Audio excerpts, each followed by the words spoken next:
English నేర్చుకోవాలని, ఇంగ్లీష్‌లో మాట్లాడాలని చాలా మందికి చాలా కోరికగా ఉంటుంది. అవునా కదా?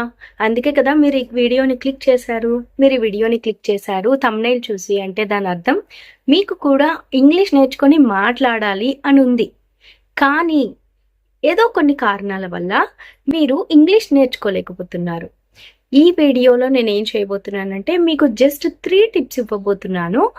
ఆ టిప్స్‌ని మీరు ఫాలో అయితే మీకు ఫస్ట్ ఆఫ్ ఆల్ ఇంగ్లీష్ నేర్చుకోవడం అనేది అంత కష్టం కాదు.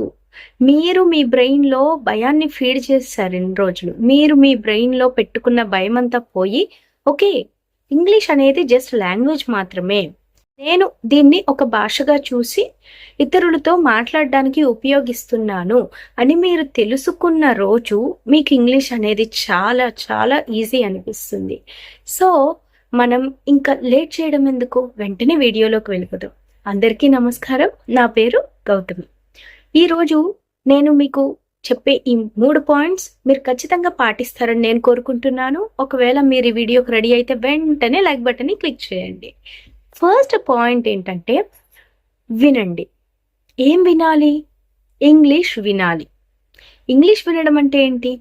మీరు ఏం విన్నా సరే ఇంగ్లీష్‌లో వినడానికి ప్రయత్నించండి. మీరు ఎంత బాగా వింటే, ఎంత ఎక్కువ వింటే మీరు ఈ ఇంగ్లీష్‌లో కంఫర్టబుల్‌గా ఫీల్ అవుతారనమాట. మీరు మీ మాతృభాషని రోజుకి ఎన్ని సార్లు వింటారు? రోజంతా వింటూనే ఉంటారు కదా! అలాగే ఇప్పుడు మీరు ఏం చేయాలంటే మీ మాతృభాష విన్నట్టే 24/7 ఓకే. వారానికి 7 రోజులు ప్రతి నిమిషం మీరు మీ మాతృభాషని వింటూనే ఉంటారు. మీరు పుట్టినప్పటి నుండి వింటున్నారు. అందుకే మీకు మీ మాతృభాష మాట్లాడేటప్పుడు మీకంత కష్టం అనిపించలేదు. మీరేమైనా పుస్తకాలు చదివి మీరు మాతృభాషను నేర్చుకున్నారా? కాదు కదా! కాబట్టి ఇంగ్లీష్‌ని కూడా అలాగా నేర్చుకోవడానికి ట్రై చేయాలి. సో, నా ఫస్ట్ టిప్ మీరు చేయాల్సిన ఫస్ట్ స్టెప్ ఏంటంటే బాగా వినండి. ఎంత వీలైతే అంత వినండి. మీరు కావాలంటే సాంగ్స్ వినొచ్చు, లేకపోతే యూట్యూబ్ వీడియోస్ చూడొచ్చు. తర్వాత మీరు న్యూస్ ఛానెల్స్ ఇంగ్లీష్‌లో వినొచ్చు. మీరు వంటకాలు చేశారనుకోండి, ఆ వంటకాల్ని కూడా మీరు ఇంగ్లీష్‌లో చూడొచ్చనమాట. సో, మీరు ఏం విన్నా సరే అది ఇంగ్లీష్‌లో ఉండేటట్టు చూసుకోండి. ఇంగ్లీష్ లాంగ్వేజ్‌ని మాట్లాడడం మొదలుపెట్టాలంటే ఫస్ట్ మీ బుర్రలో ఎన్నో కొన్ని ఇంగ్లీష్ పదాలనేవి ఉండాలి. ఆ ఇంగ్లీష్ పదాలని నేర్చుకోవడం కోసం, ఆ ఇంగ్లీష్ పదాల్ని కరెక్ట్‌గా మీరు ప్రొనౌన్స్ చెయ్యడం కోసం వినడం అనేది నేను మీకు ఫస్ట్ టిప్‌గా ఇచ్చాను. కాబట్టి ఫస్ట్ టిప్ వచ్చేసి ఎంత వీలైతే అంత వినడం. నా సెకండ్ టిప్ వచ్చేసి కంగారు పడకండి. ఓకే. ఒక భాష నేర్చుకోవడం అనేది ఒక నెలలో పూర్తవ్వదు. ఒక సంవత్సరంలో కూడా పూర్తి కాకపోవచ్చు. ఈలోపు మీరు కంగారు పడిపోయి నేను చాలా కష్టపడిపోతున్నాను, నాకెందుకు ఇంగ్లీష్ రావట్లేదు అని కంగారైతే పడకండి. Just relax. రిలాక్స్ అవ్వండి. ఓకేనా? మీరు ఏ భాష నేర్చుకోవాలన్నా కంగారు పడడం తప్పు. కంగారు పడితే మీకు టెన్షన్ పెరుగుతుంది తప్ప, మీకు లేనిపోని ఆలోచనలు వస్తాయి తప్ప, మీరు ఈ లాంగ్వేజ్ మాట్లాడాలి అనే మీ కోరికని నెరవేర్చుకోలేకపోవచ్చు. కాబట్టి మీరు కంగారు పడకుండా ఒక ప్రణాళిక ప్రకారం మీరు ఒక లాంగ్వేజ్ అనేది నేర్చుకోవాలన్నమాట. ఓకే. కంగారు పడకుండా నిదానంగా అండ్ ఇష్టంగా భాషని నేర్చుకోవడానికి ప్రయత్నించండి. మీకు ఎప్పుడైనా అబ్బా ఏంటి 24 గంటలు నేను ఇంగ్లీష్‌లోనే అన్నీ చూస్తున్నాను అనిపించిందనుకో బ్రేక్ తీసుకోండి, తప్పేమీ లేదు. మీరు మీ ప్రణాళికలో ఇంగ్లీష్‌లో మీరేమేమి రోజు కొద్ది కొద్దిగా చేయగలరో అది యాడ్ చేసుకోండి. ఓకేనా? ఇప్పుడు మీకు నేను ఫస్ట్ డే నుండే మీరు ఇంగ్లీష్‌లోనే రాయాలి, మీరు ఇంగ్లీష్‌లోనే చదవాలి, మీరు ఇంగ్లీష్‌లోనే మాట్లాడాలి అని నేను చెప్పట్లేదు కదా! మరెందుకు కంగారు పడుతున్నారు? ఏమైతే చేయాలో నేనది నిదానంగా చెప్తాను. ఏమైతే నేర్చుకోవాలో, ఎక్కడి నుండి నేర్చుకోవాలో అనేది కూడా మనం ఈ ఛానెల్‌లో తెలుసుకోబోతున్నాం. కాబట్టి మీరు కంగారు పడకుండా ఫస్ట్ నిదానంగా కూర్చొని ఒక ప్రణాళిక అనేది వేసుకోండి. Okay. Don't stress yourself and make a schedule that fits into your daily routine. ఇది నా సెకండ్ టిప్ అన్నమాట. అండ్ లాస్ట్ అండ్ ఫైనలీ నా థర్డ్ టిప్ వచ్చేసి మాట్లాడండి. ఓకే. మీరు కావాలనుకుంటే నేటివ్ స్పీకర్స్‌తో అయినా మాట్లాడొచ్చు. లేదంటే నాన్ నేటివ్ స్పీకర్స్‌తో అయినా మాట్లాడొచ్చు. అది మీ ఇష్టం. ఎవ్వరితోనో అయినా మాట్లాడండి. ఓకే. కానీ మాట్లాడండి.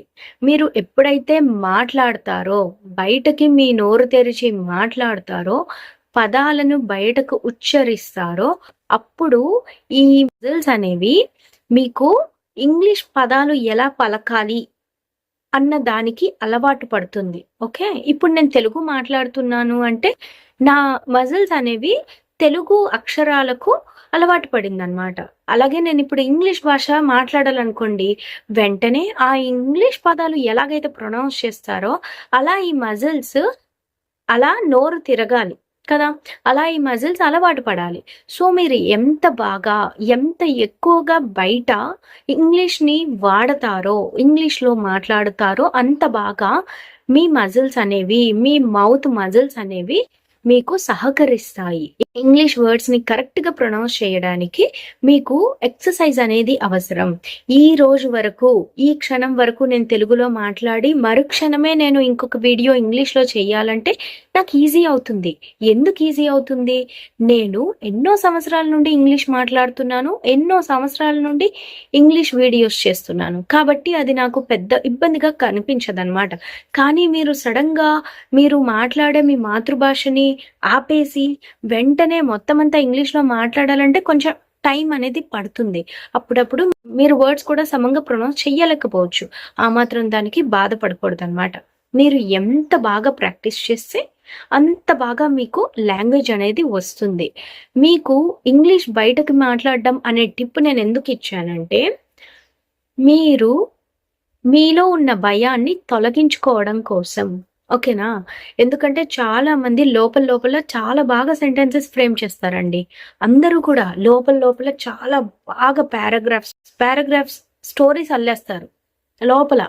కానీ బయట మాట్లాడండి అనగానే ఎక్కడ లేని భయం పుడుతుంది. టెన్షన్ వచ్చేస్తుంది. నిజమా కాదా? అది మీరు అధిగమించాలంటే ఖచ్చితంగా మీరు ఇంగ్లీష్‌ని వాడడం మొదలుపెట్టాలి. ఓకే. అది ఎవ్వరితోనైనా పర్వాలేదండి. మీరు ఒకవేళ ఇంగ్లీష్ మాట్లాడే ప్రదేశంలో లేరనుకోండి, ఆబ్వియస్లీ మనం లేము కదా! మన చుట్టూ ఉన్నవాళ్ళు 24 గంటలు ఇంగ్లీష్ మాట్లాడరు. సో, అటువంటప్పుడు మీరేం చేయాలంటే ఆన్‌లైన్ అప్లికేషన్స్ అనేవి ఉంటాయి. ఏస్ ఫ్లూయెన్సీ, క్యాంబ్లీ, ఎన్వాటా ఇటువంటి అప్లికేషన్స్‌లో మనకు ఇంగ్లీష్ మాట్లాడే వాళ్ళతో లైన్ కలుపుతారు. ఓకే. అటువంటి అప్లికేషన్స్‌ని యూజ్ చేయండి. దానివల్ల ఏమవుతుందంటే మీకు కొద్దిగా ఇంగ్లీష్‌లో మాట్లాడాలి అనే భయం తగ్గుతుంది. రోజు రోజుకి తగ్గుతుంది. అండ్ అలాగే కాదు, మీరు ఇతరులతో ఎలా మాట్లాడాలి అన్నది కూడా మీరు తెలుసుకుంటారు. అండ్ రోజు రోజుకి ఇంప్రూవ్‌మెంట్ అనేది మీకు కనిపిస్తుంది ఖచ్చితంగా.